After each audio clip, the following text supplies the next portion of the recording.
वैद्यकीय शिक्षण घेण्यासाठी युक्रेनमध्ये गेलेले रायगड जिल्ह्यातील 32 विद्यार्थी हे युक्रेनच्या विविध भागात अडकले होते। त्यापैकी 10 ते 12 विद्यार्थी आपल्या मायदेशी परतले। 20 ते 22 जण अद्यापही दोन्ही देशांच्या विविध भागात अडकून पडले। 18 तासाचा खडतर प्रवास करून नुकताच मायदेशी परतलेला माणगाव तालुक्यातील माजरोने गावचा अम्मार कारजीकर हा पोटलावा स्टेट मेडिकल युनिव्हर्सिटीमध्ये शिक्षण घेत होता। युद्ध सुरू झाल्यावर तोही तिथे अडकून पडला, त्यामुळे त्याचे नातेवाईक हे चिंतेत होते। मात्र तो नुकताच मायदेशी परतला असून युक्रेन ते भारत या दरम्यानच्या संपूर्ण प्रवासाबाबतचा अनुभव त्यांनी आमचे रायगड प्रतिनिधी गणेश मापरळकर यांच्याशी कथन केलाय। पाहूयात त्याचाच हा एक स्पेशल रिपोर्ट। काही दिवसांपासून रशिया आणि युक्रेन हे दोन देशांमध्ये जे युद्धाचं वातावरण तापलंय त्याच्यामध्ये अनेक भारतीय नागरिक किंवा भारतीय जे विद्यार्थी डॉक्टरकीसाठी गेले होते ते देखील मोठ्या पद्धतीने अडकून पडले होते। मात्र रायगड जिल्ह्यातील मांजरोने या गावचा जो विद्यार्थी अम्मार करजेकर याच्याशी आपण काही दिवसांपूर्वी या परिसरातून आपण बातचीत केली होती। मात्र अम्मार करजेकर आता स्वतः आज त्याच्या गावी सुखरूप परतल्या आणि त्याच्यासोबत आज आपण त्याच्या गावी पोहोचलोय, त्याच्याशी बातचीत करणार आहोत।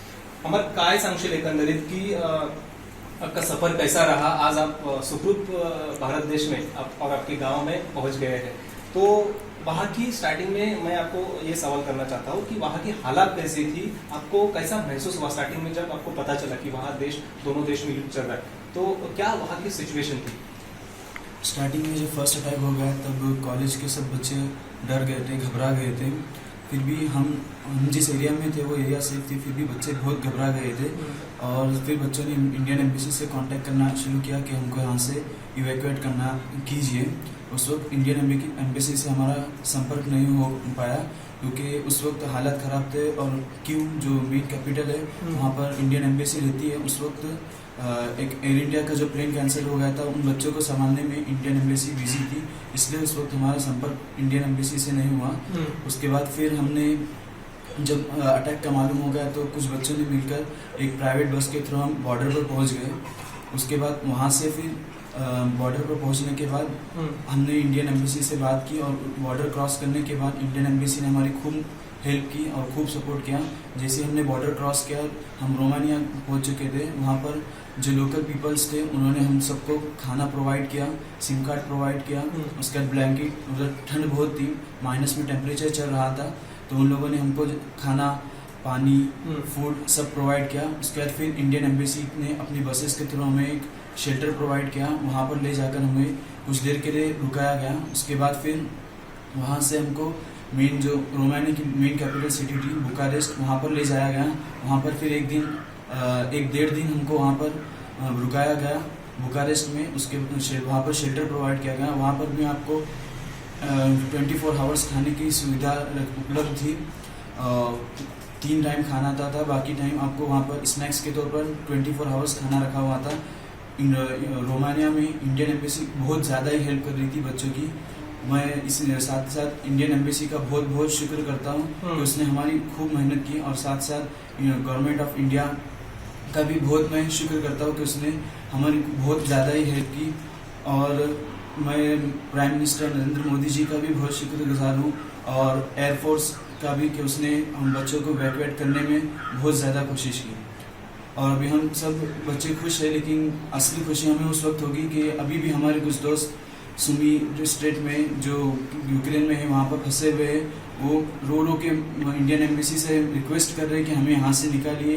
यहाँ कुछ भी यानी हालात सही नहीं है, कभी भी कुछ भी हो रहा है। हम बंकर में हैं, वहाँ पर उनको खाना नहीं प्रोवाइड हो रहा है, 2 दिन से लाइट नहीं है और उनको कुछ मिल रहा नहीं है। वो बहुत कांटेक्ट में कर रहे हैं, ट्रेनें भी फुल आ रही है और जो लेडीज़ और बच्चे हैं उनको तो ट्रेनों में जगह मिल रही है, लेकिन हम जैसे जो हमारे दोस्त लोग हैं उनको थोड़ा पीछे ढकेला जा रहा है।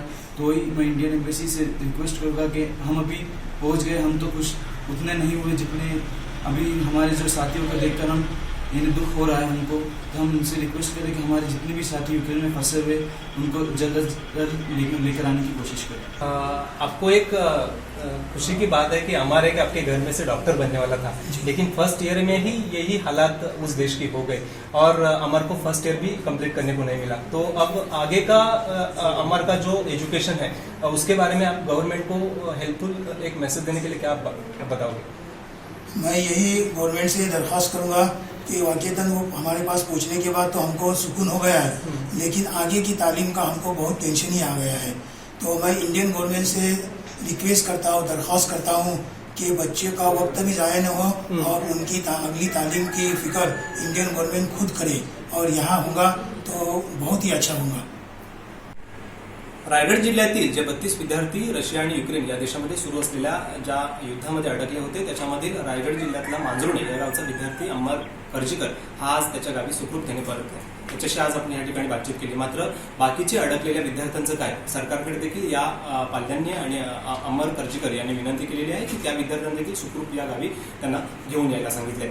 मात्र या विद्यार्थ्यांनी जे डॉक्टरकी शिक्षणासाठी गेलेले विद्यार्थी आहेत त्यांच्या पुढील शिक्षणाचं काय हा देखील मोठी चिंता त्यांच्या पालकांसमोर पडलेली आहे। त्यामुळे भारत सरकारनं त्यांच्या पुढील शिक्षणाचा या ठिकाणी लवकरात लवकर कुठेतरी उपाययोजना करावी जेणेकरून त्यांचं राहिलेलं शिक्षण आपल्या देशात पूर्ण होईल, हीच विनंती आता ते करतायत।